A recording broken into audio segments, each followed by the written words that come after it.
سواء عليهم أأنذرتهم أم لم تنذرهم لا يؤمنون السلام عليكم ورحمة الله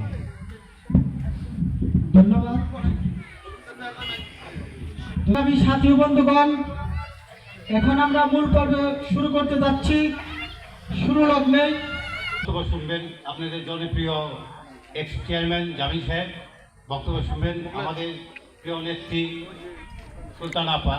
আমি দুই চারটা দেশ চালাতে হলে কিছু মেধা লাগে, খালি শিক্ষিত হলে চলবে না, কয়েকটা জিনিস লাগে। যেমন আপনি শিক্ষা অর্জন করতে হবে, অভিজ্ঞতা থাকতে হবে, সততা থাকতে হবে। আমাদের সামনে যে ইলেকশন আসছে, কয়েকজন প্রার্থী আছেন, আপনি একটু বিবেচনা করবেন এর ভিতরে যে মানে সবচেয়ে যোগ্য কে লোক। আমরা যার পার্টি করি তার পার্টি লোক অত্যন্ত সৎ লোক। উনি কত বছর দেশ চালাইছেন? 15 বছর। আর ওনার সঙ্গে ছিলেন আমাদের সুলতান আপা কত বছর? 30-35 বছর। তাহলে ওনার কি অভিজ্ঞতার প্রয়োজন আছে? আর যথেষ্ট অভিজ্ঞতা আছে। সৎ লোক দেখেন আপনি খালেদা কেমন লোক ছিলেন, সৎ লোক। আমার এক নেতা আছে লেখক সাহেব হাফেজ, ওনাকে বললাম আপনাকে আজকে ধরে নিয়ে যাবে, আল্লাহ রহমতে তারপর দিন তাকে অ্যারেস্ট করছে। তো উনি কারোর সঙ্গে আপোষ করেন নাই। যাওয়ার পরে শুধু বলবো লোক সুলতান আপার মতো একটা নিয়ত নাই।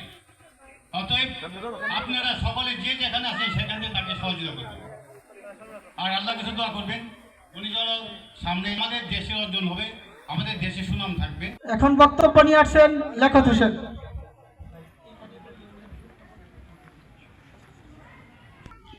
প্রিয় বান্নলবাসী, আপনারা সব বিগত সরকার আমলে দেশে কি কি ঘটেছে সেই রূপরেখা ধরে তুলতে গেলে আমার অনেক সময় লেগে যাবে।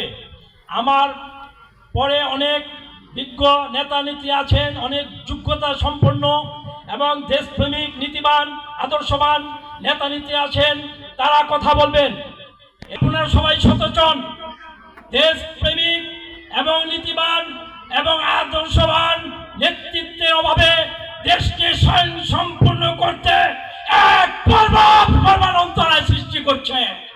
টেকনাফ থেকে তেঁতুলিয়ার বিস্তৃত ফুটন্ত কড়াই থেকে জ্বলন্ত আগুন করে রচিত হচ্ছে মানুষের ভাগ্যলিপি।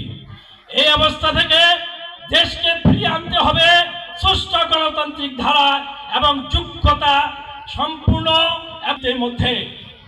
প্রিয় বান্নলবাসী, আপনারা জানেন আমরা এমন একজন নেত্রীর সাথে এসেছি যিনি তার জীবনের রূপরেখা আপনারা অবগত আছেন।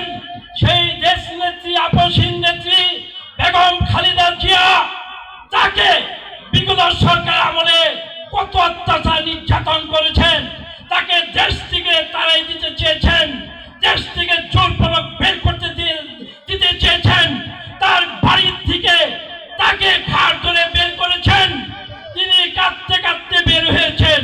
আপনারা সবাই প্রত্যক্ষদর্শী। নেতা দুঃখ ভাগ করে নেয়। প্রিয় সংগ্রামী বান্নলবাসী, আমরা এমন একজন সেই নেতা নেত্রীর সাথে এসেছি, সেই দেশ নেত্রী আপসহীন খালেদা জিয়ার সাথে যিনি থাকেন। তৃণমূল থেকে রাজনীতি করে এসেছেন, তিনি রাজনীতি শিখেছেন সেই নেত্রীর কাছে, যিনি দেশপ্রেমিক, যিনি দেশের জন্য, যিনি বলেছিলেন আমি নেতৃত্ব চাই না, আমি বাংলার মানুষের